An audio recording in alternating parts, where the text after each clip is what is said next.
आपने कई मूवीज ऐसी देखी होगी जिसमें टाइम ट्रेवल दिखाया गया है और उन मूवीज में ये भी दिखाया गया होगा कि प्रेजेंट के टाइम से पीछे भी जा सकते हैं और उसके आगे भी जा सकते हैं। अब सवाल ये आता है कि क्या हम सच में टाइम ट्रेवल कर सकते हैं? क्या ये रियल लाइफ में पॉसिबल है? तो आज की इस वीडियो में हम इसी के बारे में डिस्कस करने वाले हैं एंड हम जानेंगे टाइम ट्रेवल से जुड़ी कुछ घटनाओं के बारे में। आज का वीडियो कुछ इंटरेस्टिंग एंड मिस्टीरियस होने वाला है, तो बने रहिए इंस्पायर पीपल के साथ। सबसे पहले हम बात करते हैं थ्योरी ऑफ रिलेटिविटी के बारे में। अल्बर्ट आइंस्टाइन के थ्योरी ऑफ रिलेटिविटी देने के बाद लोग टाइम ट्रेवल की इमेजिनेशन करने लगे थे। लोगों को लगता था कि यूनिवर्स और पृथ्वी की स्पीड बराबर है, लेकिन आइंस्टाइन ने लोगों को गलत साबित कर दिया। अल्बर्ट आइंस्टाइन ने बताया कि टाइम और यूनिवर्स एक दूसरे से जुड़े हुए हैं, जिसे स्पेस टाइम कहते हैं। टाइम 4 डायमेंशन है, जिसकी स्पीड को कम भी किया जा सकता है और बढ़ाया भी जा सकता है। एक बार इंग्लैंड के famous writer Herbert George Wells ने ईयर 1895 में द टाइम मशीन पब्लिश की, जिसमें उन्होंने टाइम मशीन की इमेजिनेशन की थी। आइंस्टाइन ने अपने थ्योरी ऑफ रिलेटिविटी से बताया कि अगर कोई ऑब्जेक्ट लाइट की स्पीड से तेज मोशन करती है तो व्यक्ति टाइम ट्रेवल कर सकता है। लेकिन ऐसा कहा जाता है कि फ्यूचर में जाना पॉसिबल है, लेकिन पास्ट में जाना इम्पॉसिबल है, क्योंकि आइंस्टाइन ने बस यही बताया कि अगर आप लाइट की स्पीड से तेज चलते हैं तो आप फ्यूचर में जा सकते हैं। लेकिन इन्होंने पास्ट के बारे में कुछ नहीं बताया कि कैसे हम अपने बीते हुए समय यानी अपने भूतकाल में जा सकते हैं। चलिए इस कॉन्सेप्ट को एक सिंपल से एग्जाम्पल से समझते हैं। दोस्तों, यदि हम टाइम ट्रेवल करके पास्ट में जाकर अपने पेरेंट्स की शादी को रोक देते हैं तो हमारा कोई अस्तित्व भी नहीं होगा, और इस कंडीशन में वो व्यक्ति जो अभी टाइम ट्रेवल कर रहा है यानी कि मैं कौन होगा? यानी कि अगर हम पास्ट में पैदा ही नहीं हुए तो आज प्रेजेंट में हम क्या टाइम ट्रेवल कर सकते हैं? इसी वजह से पास्ट में टाइम ट्रेवल करना इम्पॉसिबल माना जाता है। इस पर साइंटिस्ट का मानना है कि जो घटना घटित हो चुकी है उसकी इमेज और वॉइस ब्रह्मांड में पार्टिकल्स के रूप में मौजूद रहती है। जिस तरह से आप मूवीज में देखते हैं उसी तरह टाइम मशीन से आप आज तक इन घटनाओं को देख सकते हैं, लेकिन आप इसमें कुछ चेंजेस नहीं कर सकते हैं। और अगर आप ऐसा करने गए तो वो पार्टिकल्स बिखर कर अनक्लियर हो जाएंगे। अब अगर हम फ्यूचर में टाइम ट्रेवल की बात करें तो ये पॉसिबल है, और इसे थ्योरी ऑफ रिलेटिविटी से साबित भी किया जा सकता है। इस थ्योरी के अकॉर्डिंग यदि हम लाइट की स्पीड से ट्रेवल करते हैं तो फ्यूचर में टाइम ट्रेवल किया जा सकता है। एग्जाम्पल के तौर पर अगर एक 25 साल के व्यक्ति को स्पेसशिप के अंदर लाइट की स्पीड से अंतरिक्ष में भेजा जाए और ये व्यक्ति अंतरिक्ष में 5 साल गुजारने के बाद जब पृथ्वी पर वापस आएगा तो इसके साथियों में से कुछ दादा परदादा बनकर पोते पोतियों के साथ जिंदगी गुजार रहे होंगे।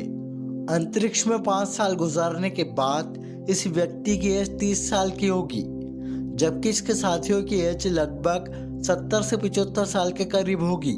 क्योंकि लाइट की स्पीड से तेज चलने के कारण इस व्यक्ति ने टाइम को पीछे छोड़ दिया, इसलिए साथियों की तुलना में इसके लिए टाइम की स्पीड स्लो हो गई, जिससे इसने अंतरिक्ष में लाइफ के 5 साल का अनुभव किया, जबकि इसके साथियों ने पृथ्वी पर लाइफ के पूरे 50 साल का अनुभव किया। अगर दूसरे वर्ड्स में कहें तो अंतरिक्ष में ये आदमी 50 साल आगे फ्यूचर में पहुंच गया था और वापस पृथ्वी पर आकर अपने पास्ट को देख रहा होता है। अब जैसा कि टाइम की स्पीड से ट्रेवल करने पर हम टाइम ट्रेवल कर सकते हैं, लेकिन अभी तक ऐसी कोई टाइम मशीन नहीं बनी है जो टाइम की स्पीड से चल सके। इसका मेन रीजन ये है कि टाइम मशीन को टाइम की स्पीड से चलने के लिए हमें फुल क्वांटिटी में एनर्जी चाहिए, और इतनी सारी एनर्जी गेन करने के लिए साइंटिस्ट को पहले किसी ग्रह की टोटल एनर्जी को यूज करने के लिए तरीके सीखने होंगे। और यकीन मानिए, जिस दिन ऐसा होगा उस दिन इंसान टाइम ट्रेवल करके अपना फ्यूचर देख सकेगा, बल्कि मानव इतिहास एक बार फिर से लिखा जाएगा। दोस्तों, ये तो बात हुई टाइम ट्रेवल के पॉसिबल होने या ना होने की। अब हम बात करते हैं टाइम ट्रेवल से जुड़ी कुछ घटनाओं के बारे में। टाइम ट्रेवल की ये घटना ईयर 2014 की है। साहिल वाजपेयी, जो कि यूपी के रहने वाले हैं, एक दिन साहिल अपनी बाइक से कहीं जा रहे थे, लेकिन रास्ते में उनका एक्सीडेंट हो गया और वो कोमा में चले गए। साहिल को 1 साल बाद फरवरी 2015 में होश आया, लेकिन होश में आने के बाद उनको कुछ याद नहीं था और न ही किसी को पहचान सकते थे। तो धीरे धीरे उन्हें सब याद आने लगा। तो उन्होंने जो बताया उसे सुनकर सब हैरान रह गए। साहिल ने बताया कि जब उनका एक्सीडेंट हुआ तो उनके सामने एक अजीब सी रोशनी आई, फिर वो 2036 में चले गए।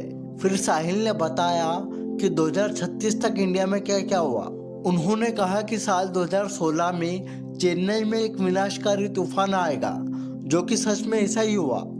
फिर साहिल बताते हैं कि साल 2024 में इंसान मंगल ग्रह पर रहने लायक जगह खोज लेंगे और साल 2036 तक मंगल ग्रह पर रहने भी लगेंगे। फिर साहिल ने बताया कि साल 2026 में इंडिया और पाकिस्तान के बीच एक भीषण युद्ध होगा और 2026 में ही दक्षिण भारत में एक भीषण विनाशकारी सुनामी आएगी। तो क्या साहिल वाजपेयी सच में टाइम ट्रेवल करके वापस लौटे थे? दोस्तों, टाइम ट्रेवल की एक और ऐसी घटना है जिसमें वो व्यक्ति खुद को टाइम ट्रेवलर बताता है। इस व्यक्ति का नाम नोवा था। नोवा ने दावा किया है कि ये साल 2030 से टाइम ट्रेवल करके प्रेजेंट में आया है। नोवा ने साल 2030 की कुछ बातें बताई, जैसे 2028 तक इंसान मंगल ग्रह पर होंगे और हम 2030 तक artificial intelligence, electric car, cancer की दवाई और अंतरिक्ष नॉलेज जैसे सपने को पूरा कर लेंगे। दोस्तों, टाइम ट्रेवल का ये मतलब है कि हम अपने इच्छा से ट्रेवल कर सकते हैं। स्टीफन हॉकिंस ने बताया है कि अगर हम फ्यूचर में टाइम मशीन बना लेते हैं, तब भी हम टाइम मशीन बनने से पहले वाले टाइम में नहीं जा पाएंगे। तो दोस्तों, आपको क्या लगता है कि ऐसी टाइम मशीन फ्यूचर में बना पाएंगे? और अगर बनी तो आप किस टाइम में जाना पसंद करेंगे? कमेंट सेक्शन में बताएं। आई होप आपको ये वीडियो पसंद आया होगा। ऐसे ही और मिस्टीरियस एंड इंटरेस्टिंग वीडियोस के लिए इंस्पायर पीपल को सब्सक्राइब करके बेल आइकन प्रेस कर दें। मिलते हैं नेक्स्ट वीडियो में। Thanks for watching.